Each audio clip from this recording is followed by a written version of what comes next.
मेरे धर्म बंधुओं, श्रावस्ती नगर में एक धनवान सेठ हुआ करते थे, जिनकी एक प्राण प्यारी पतिव्रता रानी थी और एक सुंदर बिटिया थी जिसका नाम सुंदरी था।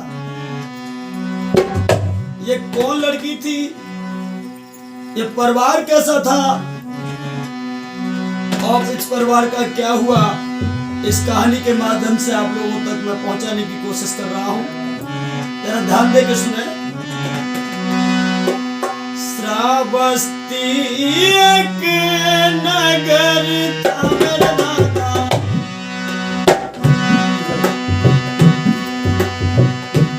जहाँ सेठ रहे धनवान जी।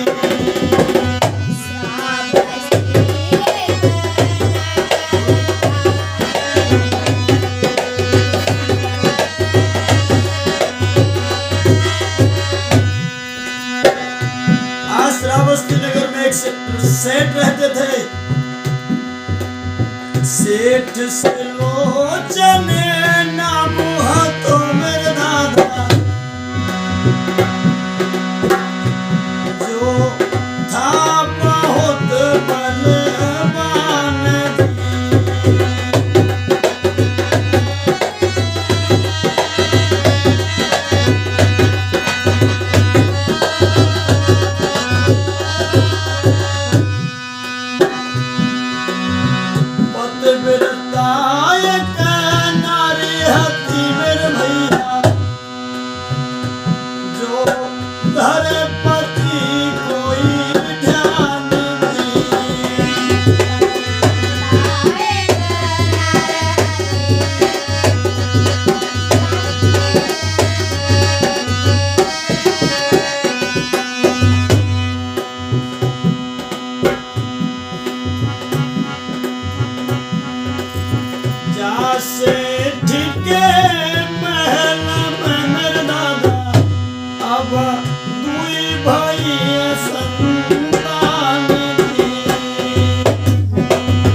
श्रावस्ती नगर में एक सेठ हुआ करते थे, नाम था सुलोचन।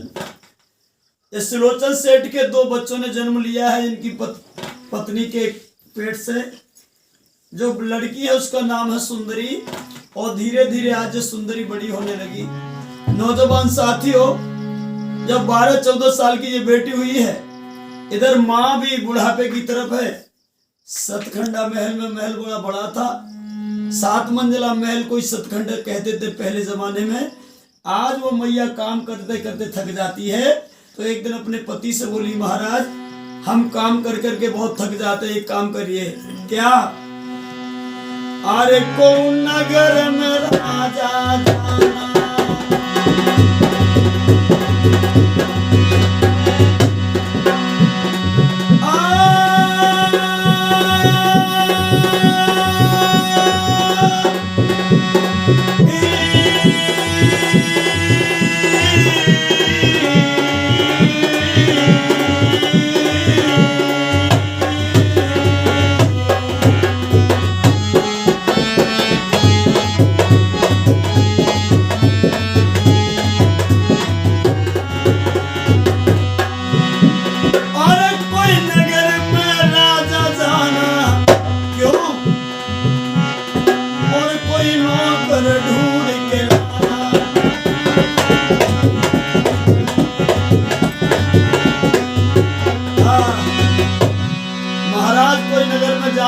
कोई नौकर ढूंढ के लाओ, क्योंकि हम बुढ़ापे की तरफ जा रहे हैं, हमसे काम नहीं होता। नौजवान साथियों, आज सेठ सुलोचन सुबह गए हैं नौकरों की तलाश में, गांव में पहुंचे। जब कुसुमा जाति के 2 नौकर मिले, पिता और पुत्र और माँ तीनों जब नौकर बन के आए हैं।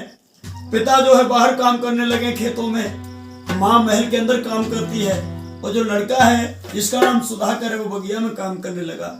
धीरे धीरे धीरे धीरे समय निकला, और इधर 18-19 साल का जो लड़का जवान हुआ है, उधर लड़की भी उनकी 18-19 साल की हो गई। आहा, लड़की रोजाना आती है नहा धो करके भोजन करने के बाद, और अड्डा के ऊपर जो है बालकनी है, वहां आके खड़ी हो गई। एक दिन लड़के पर नजर पड़ी है, लड़की की सुडोल काया देख करके, शरीर सुंदर देख करके जो है लड़की लड़के को पर मोहित हो गई और मन ही मन में, दिल ही दिल में लड़की लड़के को प्यार करने लगी है। रोजाना लड़की लड़का को टकटकी लगा के देखते, लेकिन लड़का कभी भी नजर उठा के महलों की तरफ नहीं देखता। वो जानता था कि मैं यहाँ का नौकर हूँ, मैं अपनी औकात में रहूं। अब क्या हुआ, 2 ढाई 3 साल बीत गए। लड़की बराबर लड़के को देखती है, लड़का कभी नहीं देखता। एक दिन लड़की लड़का को नजर भर के देख रही है, उसकी माँ की नजर पड़ गई और मन ही मन में विचार करने लगी, अब मेरी लड़की बड़ी हो गई है, सयानी हो गई और ये लड़की, मुझे ऐसा लग रहा है कि लड़के को मन ही मन में प्रेम करने लगी है। रात को 11 या 12, 10 और 11 बजे का समय होगा। एक समय की बात है कि मैया ने देख लिया लड़की को और उसकी माँ सुलोचन की जो घरवाली रात को उठ के बैठ गई, कहने लगी सेठ जी से, महाराज हाँ हमारी बेटी सयानी हो गई, मुझे पता है गोरी, महाराज हमारी बात सुनो, बेटी हमारी बड़ी हो गई। अरे मैं जानता हूँ महाराज, हमारी बात को समझने की कोशिश करो, हमारी बेटी बहुत बड़ी हो गई है। सुलोचन कहने लगा, दिमाग खराब ना करो, क्या कहना चाहती हो साफ साफ कहो।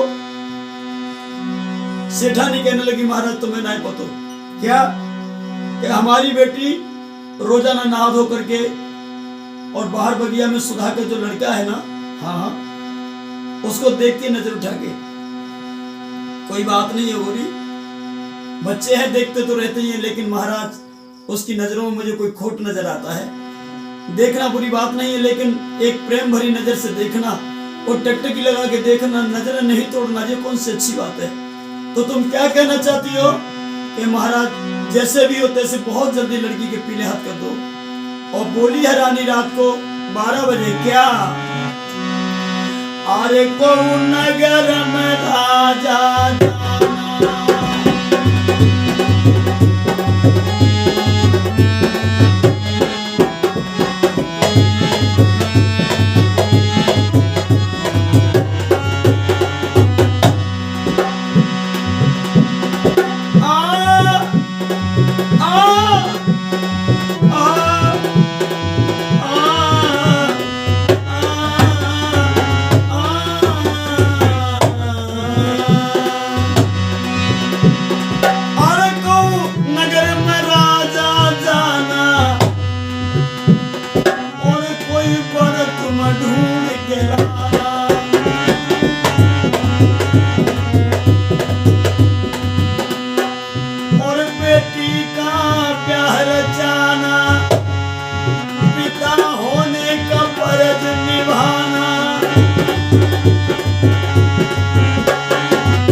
जो है कहने का मतलब यह है कि हर एक पत्नी के लिए पति राजा होता है और हर पति के लिए पत्नी रानी होती है, चाहे गरीब हो या अमीर।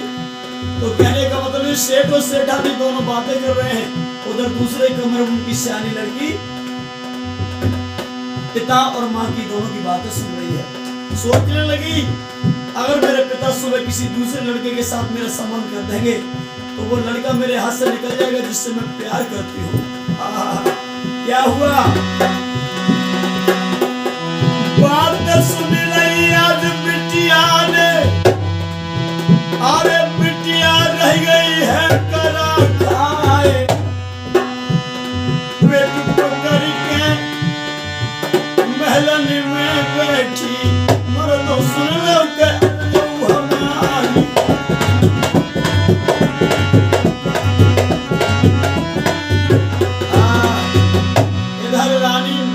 सेठानी ने कहा कि महाराज कोई लड़का ढूंढ के लाओ और बेटी की शादी कराओ।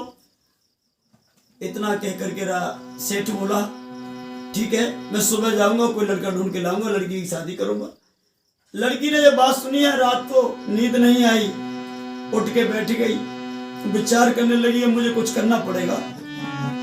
और मेरे धर्मबंधु देखना, आज इस लड़की से एक छोटी सी गलती के कारण इसका जीवन कैसे बर्बाद होता है। सुनिएगा, जब लड़की ने बड़ी चालाकी से चादरा उठाओ, अगर चादरा तुम ना जानत हो तो बेडशीट समझ लो, और बेडशीट नहीं आता हो तो पल्ली समझ लो। जब लड़की ने उठाओ चादरा और नीचे बिछाओ और बड़ी चोरी चोरी चुपके चुपके बड़ी चालाकी से अपने पिता की तिजोरी में चाबी लगा दी है और तिजोरी खोल करके हीरा जवाहरात पैसा माल खजाना खूब सारा ले लिया और 10-8 जोड़ी कपड़े बांध लिए और पुटरिया बांध के एक तरफ दबा करके काख में दबा के एक हाथ से सैंडल उठाए और धीरे धीरे धीरे धीरे आज लड़की बड़े गेट की तरफ चलने लगी। निरंजन क्या और धीरे धीरे बिटिया चल धीरे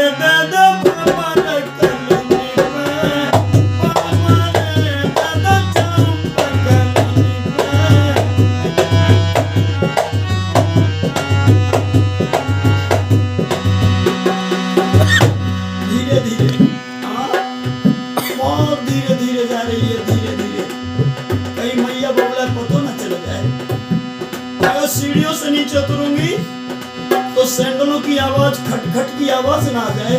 ये लड़की बड़ी चालाक थी, सैंडल हाथ में ले लिए है और नंगे पैर ऊपर से नीचे उतरने लगी। बंटी महल का बड़ा दरवाजा था, दरवाजे के पास आ गई। ये सोचने लगी है लड़की अगर एकदम तेज दरवाजा खोल दिया तो दरवाजे की आवाज होगी।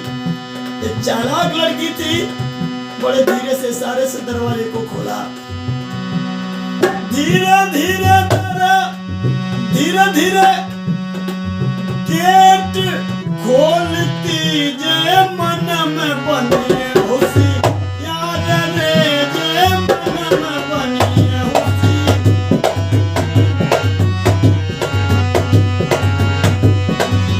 आगे लड़की ने गेट खोल करके नौजवान साथी थोड़ा सा गेट खोल गया, थोड़ा सा बड़ी होशियार थी कि सीधी जाऊंगी तो फंस जाऊंगी, तिरछी पड़ गई। आधा शरीर पहरे बाहर कर दिया और आधा शरीर भावना बाहर किया और कहां पहुंची? 2 बजे आधी रात के जे पहुंची नौकर के द्वार पे जे पहुंची नौकर के।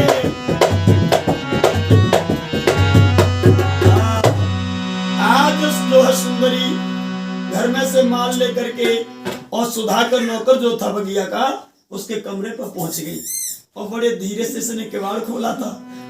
किवाड़ बड़ी चालाकी से खोला था और इतनी आराम से जब किवाड़ खोलते तो किवाड़ कितनी होशियारी करो निरंजन, फिर भी किवाड़ की आवाज लग आ ही जाती है। और पता है कि तो होशियारी से किवाड़ खोलो फिर भी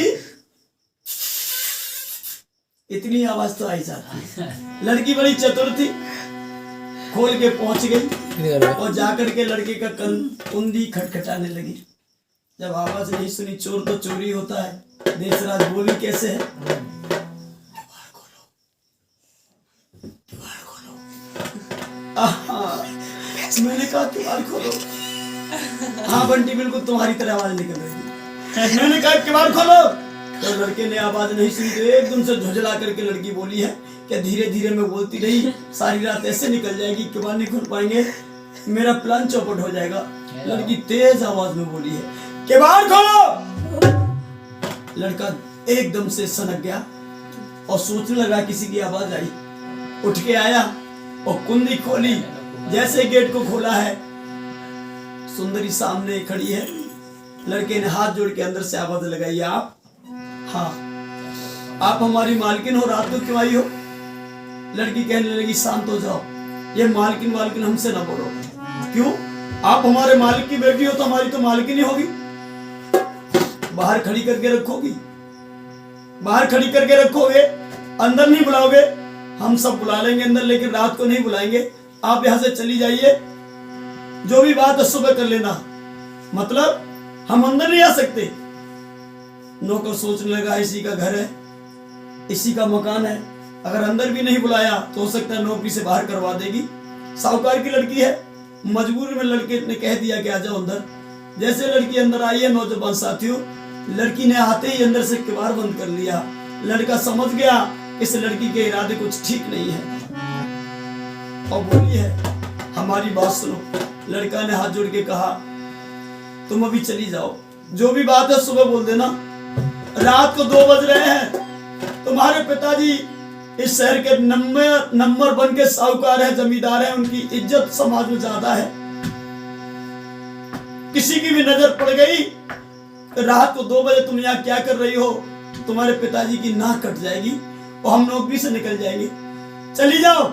लड़की बोली अगर जाना होता तो आते ही क्यों? मतलब ये सुनो, क्या आज लड़की लड़का का हाथ पकड़ के बैठ गई है नौकर के कमरे में और बोली कि तेरे बिना हम नाए रह रे बेकारी।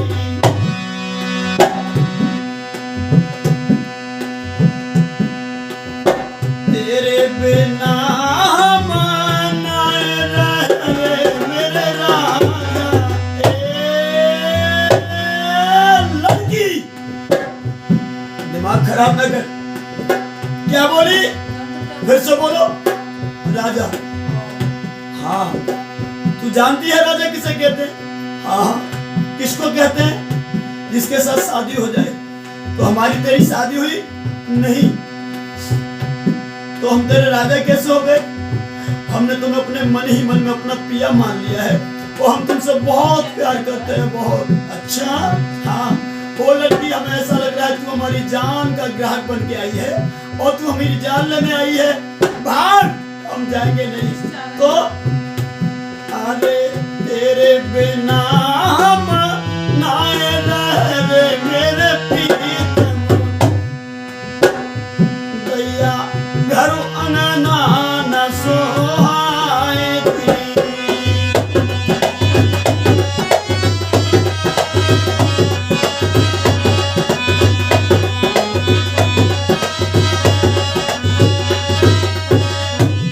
एक तुमसे लड़का बोला है, ओरी पगली अभी भी वक्त है, मान जाओ और अपने घर वापस चली जाओ। लड़की कहने लगी हम नहीं जाएंगे। तो क्या करने आई है? हमें तुम साथ ले चलो। कहाँ ले चलूं पागल? अरे मैं तो खुद यहाँ नौकर बन के बैठा हूँ, मैं कहाँ ले जाऊंगा तुम्हें? हम तुम्हारे हाथ जोड़ रहे हैं पिया, हमें ले चलो। हम नहीं जा सकते तुम्हारे साथ। नहीं जाओगे? नहीं जाओगे? नहीं। तो देखो तुम नहीं जाओगे तो हम क्या करेंगे? क्या करेगी तू? क्या करेगी? भैया खाए जहरो मर जाएगी।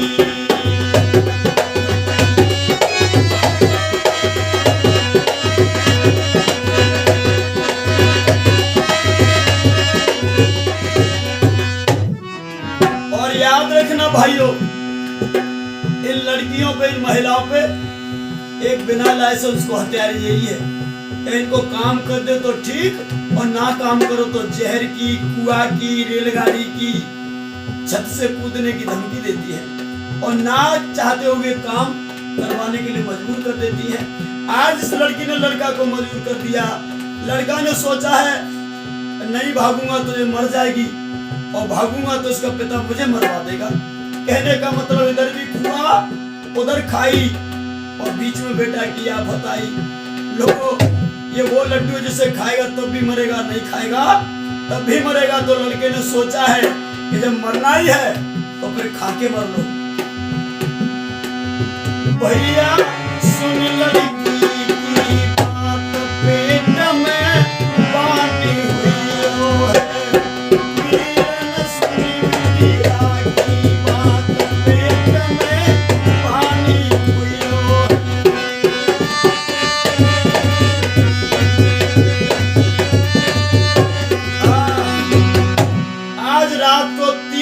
नौजवान साथियों बातें करते करते, लेकिन लड़की ने एक बात नहीं मानी और एक बात नहीं मानी है।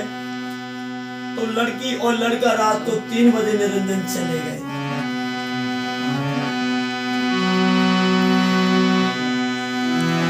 और जाने ले लो, हो जाने लो हाथ में हाथ, गोरी भज गई रात में।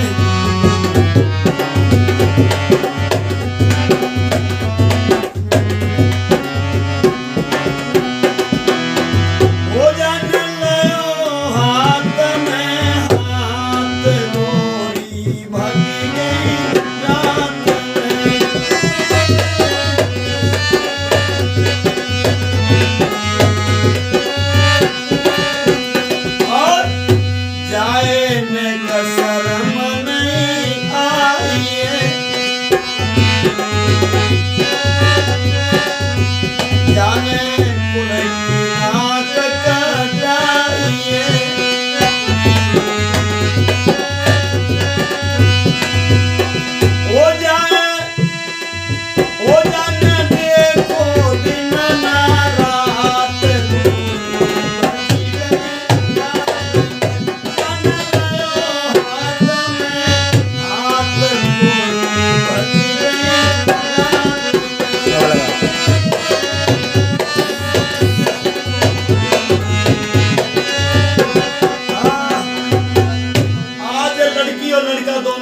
और देश राज चलते चलते चलते चलते एक अनजान गांव में जाके पहुंच गए।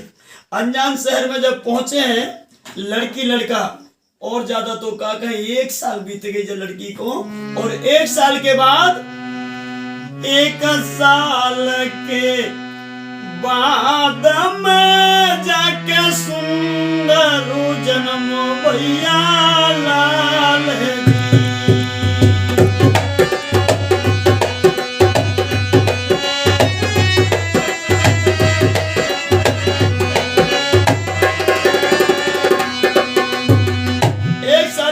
लड़की ने एक लड़के को जन्म दे दिया।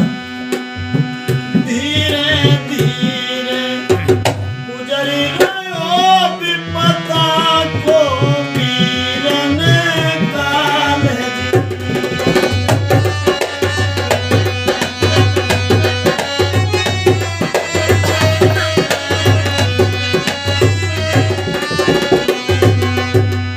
एक समय जा बिटिया को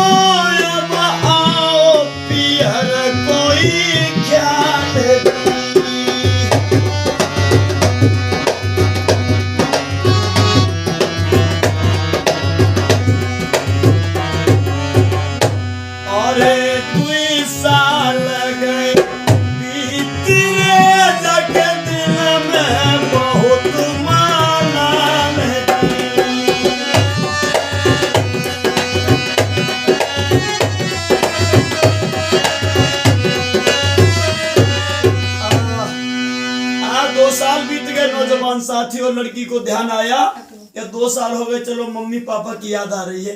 लड़की ने कहा कि महाराज मुझे मायके ले चलो। लड़का ने किसी भी प्रकार से बहाना बना के टाल दिया है, हम अभी नहीं जाएंगे, समय ज्यादा नहीं हुआ है, और वापस जल्दी चले गए तो हम मारे जाएंगे। तुम्हारे पिता तुम्हारे माँ तुम्हें इस घटना को भूल नहीं पाएंगे, ना हमें भूल पाएंगे, और समाज हमें